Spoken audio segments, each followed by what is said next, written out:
What's going on, kaiju collectors and fellow Godzilla nerds? It's Killa Kaiju. Today I'm going to be comparing and contrasting the movie monster series Burning Godzilla, both the 2001 release and the 2017 reissue. I like both of these figures a lot, so let's just jump right in here. Here they are. On the left is the 2017, and on the right here we've got the 2001 Burning Godzilla. I like both of these figures a lot. They're literally the exact same mold, but they're very different in some very subtle ways. If you're not familiar with these figures, I'm sure you can just tell by looking at them that there are in fact some pretty noticeable differences. If I had to pick my favorite between the two, I think the 2001 is my favorite just because of the whole idea behind it, but I'll go into more detail about that. So here he is, the 2001. Let's take a look at his eyes. Here he's got this nice solid color with the black, some nice paint on the teeth and the tongue. That's looking pretty good. My favorite thing about this figure that really makes it stand out compared to a lot of other Bandai figures is that it's molded in a translucent orange vinyl with the black painted on, whereas the 2017, that's not the case. I'm going to mess around with the lights here to try to show that off, but I think it's just a really good idea to try to replicate the burning effect of Godzilla from the movie. No other figure, or at least no other standard figure, really kind of does anything like this, so I just think this is a really cool thing about this figure.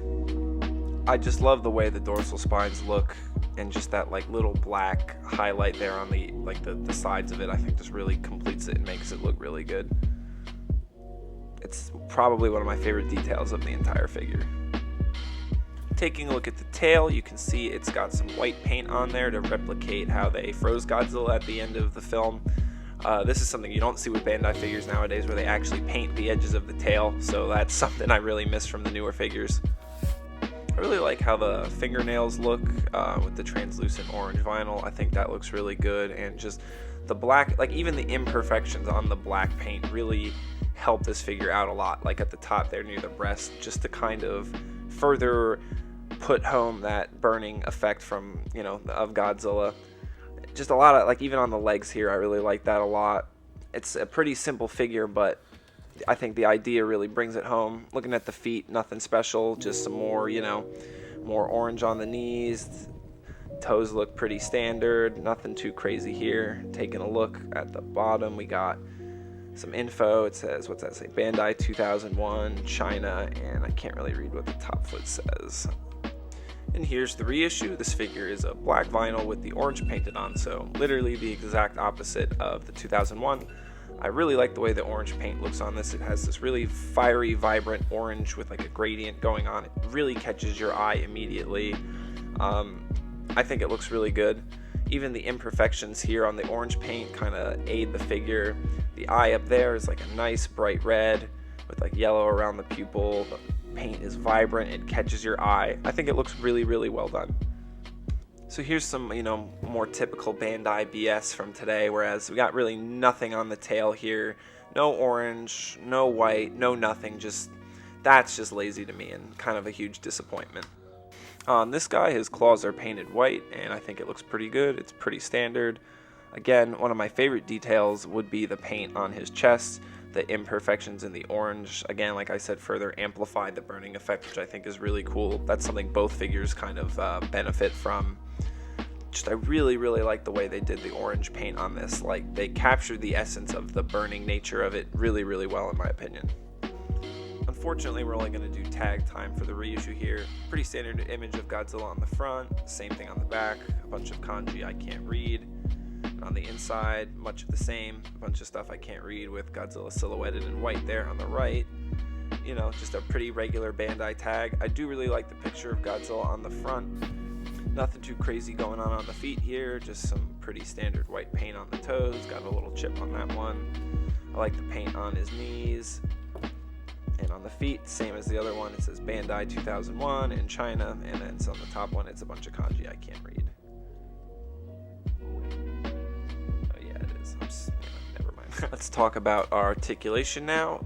Both figures are exactly the same. The arms are going to move in and out, just like that, back and forth. No 360-degree motion.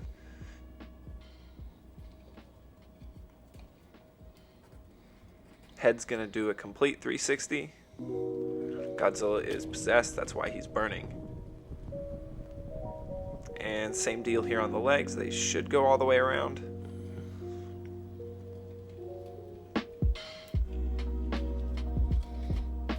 Good stuff right here. Now for a bit of scaling fun, I have the Movie Monster Series Destroyah and the reissue. We're going to do some side-by-sides and see how that looks. So as you can see with the reissue Destroyah here, Godzilla just completely dwarfs him, which is all wrong to me. So we really should be having Destroyah kind of at least a head over Godzilla. Same here with the older one. Even still, Godzilla's got a whole head up on him, and to me that's just wrong. And here we have the 2001. Again, it's the same figure, so there's going to be really no difference here other than aesthetics. What is interesting to me, though, is that the reissued Destroyah is smaller. So that is kind of interesting to me. I don't know how to make of that, but again, I think the scaling for these figures is quite terrible. And for some S's and G's, I have the Bandai Creation Destroyah to scale with these figures, and believe it or not, it is correct. I think this is the best scaling out of any 6-inch burning Godzilla and a Destroyah that there is. So it's pretty funny to me that the Bandai Creation one is the better of them, because I'm not going to lie. They're not bad figures, but I don't like them as much.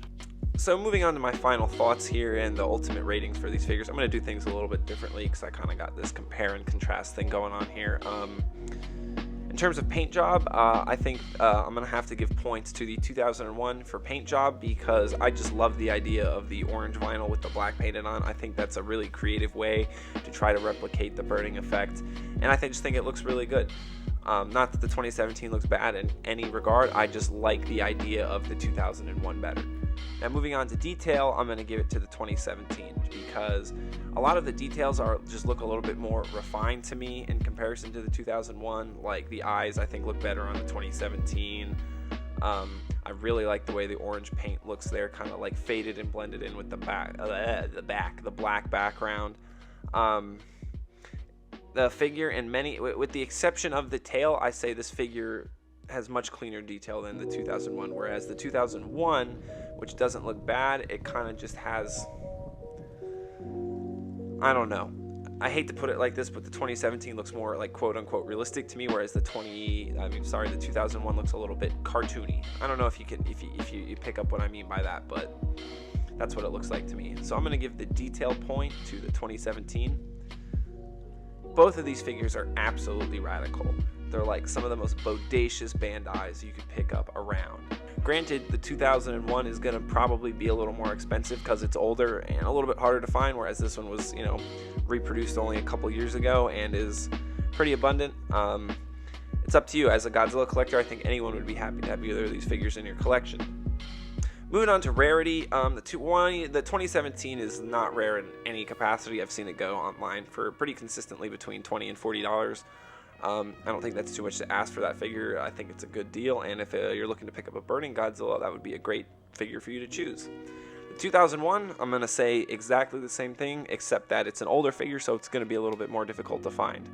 I've seen it go for between like $60 and $80, and that's with or without tag, with the tag being on the more high end there. It's really all what are you really looking to look around for, and how much are you willing to spend. That's kind of the debate there you'd have to have with yourself. Overall, though, both of these figures are really good, and I think they took two different approaches to replicating burning Godzilla in a really good way. But overall, if I had to pick a favorite, it would be the 2001 by far. Well, everybody, thank you so much for watching my review. That about wraps everything up on what I have to say about the two burning Godzilla figures here. If you enjoyed, go ahead, like, subscribe, and hit the notification bell, all that fun stuff. And I'll catch y'all next time. Peace!